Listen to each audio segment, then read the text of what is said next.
The era of the 3-year wait is officially over. For years, fans of the world of Ice and Fire have been conditioned to expect massive, grueling gaps between seasons. We saw with the final seasons of the flagship show, and we've seen it painfully with House of the Dragon. But right now, HBO is doing something that seemed impossible just a few years ago. They're officially keeping their biggest promise regarding a Knight of the Seven Kingdoms. If you thought the debut season was just a fluke, or that the production of Season 2 would inevitably slide into the 2028 or 2029 void, you were wrong. The cameras are rolling, the schedules are locked, and the Dunk and Egg era is proving that George R.R. Martin's world can thrive in a way we haven't seen since the early days of prestige television. This isn't just about a release date. It's about a fundamental shift in how HBO handles its biggest franchise. And today, we are diving deep into exactly how they're pulling this off, what it means for the adaptation of The Sworn Sword, and why this yearly release cycle is the secret weapon that might just save the Game of Thrones legacy from burnout. Let's look at the cold, hard facts of the production timeline, because the numbers here are staggering compared to modern industry standards. A Knight of the Seven Kingdoms Season 1 only just finished its televised run on February 22nd, 2026. Normally, this is where the silence begins. Normally, this is where showrunners go into a 2-year development cave. But not this time. Season 2 actually began filming in December, months before the first season even premiered to the public. This pre-approval strategy by HBO CEO Casey Bloys wasn't just a vote of confidence. It was a logistical necessity. Reports are now surfacing that filming for the second installment is slated to wrap in June of this year. Think about that. By the time the summer heat hits, the entire second season of a major fantasy epic will be in the can and heading to post-production. This puts the series on a definitive, unshakable track for a 2027 release. This isn't a maybe. This is a calculated, industrial-strength production cycle that mirrors the way television used to be made, and it's working. You might be asking yourself, how is this possible when House of the Dragon takes years? The answer lies in the compact, epic format. Unlike the sprawling, multi-continental wars of the Dance of the Dragons or the War of the Five Kings, A Knight of the Seven Kingdoms is intimate. Season 1, based on the Hedge Knight, gave us 6 episodes ranging from 31 to 42 minutes.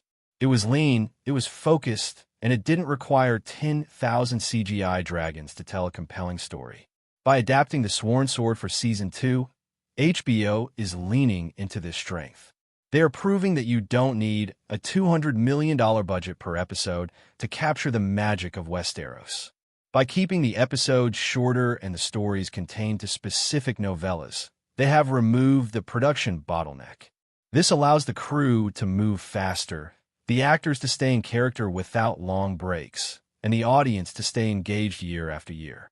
It's a return to character-driven storytelling over spectacle-driven delays. But here is where things get truly wild. We know there are currently only 3 published Dunk and Egg novellas: The Hedge Knight, The Sworn Sword, and The Mystery Knight. If HBO sticks to the 1 novella per season rule, the show would end in 2028. However, showrunner Ira Parker has dropped hints that this journey could last much longer, potentially 12 to 15 seasons. How? Because the life of Ser Duncan the Tall and Aegon Egg Targaryen spans decades of Westerosi history. We aren't just looking at the published books. We're looking at the unwritten history of the Kingsguard and the tragedy at Summerhall. By establishing an annual release schedule now, HBO is building a pillar of programming. They want a Game of Thrones story on your screen every single year, indefinitely. This transforms the franchise from a series of events into a consistent, reliable universe, much like the early days of the Marvel Cinematic Universe. Now that we've established the how behind the production speed, let's talk about the what. Season 2 of Knight of the Seven Kingdoms is officially adapting The Sworn Sword.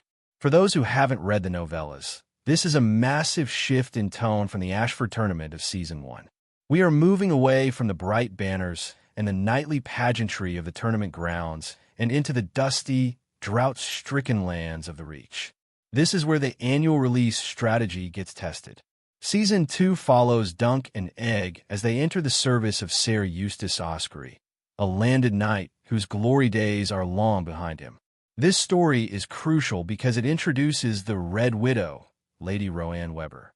Her character is one of the most complex in George R.R. Martin's smaller works, and her chemistry with Dunk provides a layer of romantic tension and political intrigue that Season 1 lacked. For an AI voiceover, you want to emphasize the contrast here.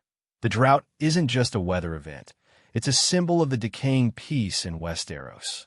The production team wrapping in June is significant because it suggests they've captured the summer heat aesthetic perfectly for a 2027 release. This seasonal consistency is something the main Game of Thrones series often struggled with, and by locking in the filming window now, HBO is ensuring that the visual language of the show remains grounded and realistic. Why is the Sworn Sword story so important for the wider franchise? It's because of the Blackfyre rebellions. In Season 1, we caught glimpses of the political fallout from the Great Bastards, but Season 2 is where the history of Demon Blackfyre truly begins to haunt the narrative. For your YouTube audience, this is the theory fuel they crave. We're going to see how the wounds of the first Blackfyre rebellion, which happened years before the show starts, still divide neighbors. One neighbor supported the Red Dragon, the Targaryens, while the other supported the Black Dragon, the Blackfyres. This isn't just a story about two knights fighting over a stream of water.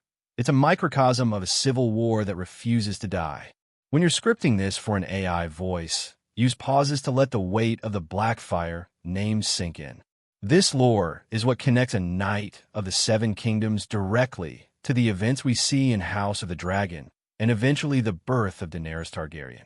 By keeping the release schedule annual, HBO is keeping these complex family trees fresh in the audience's mind.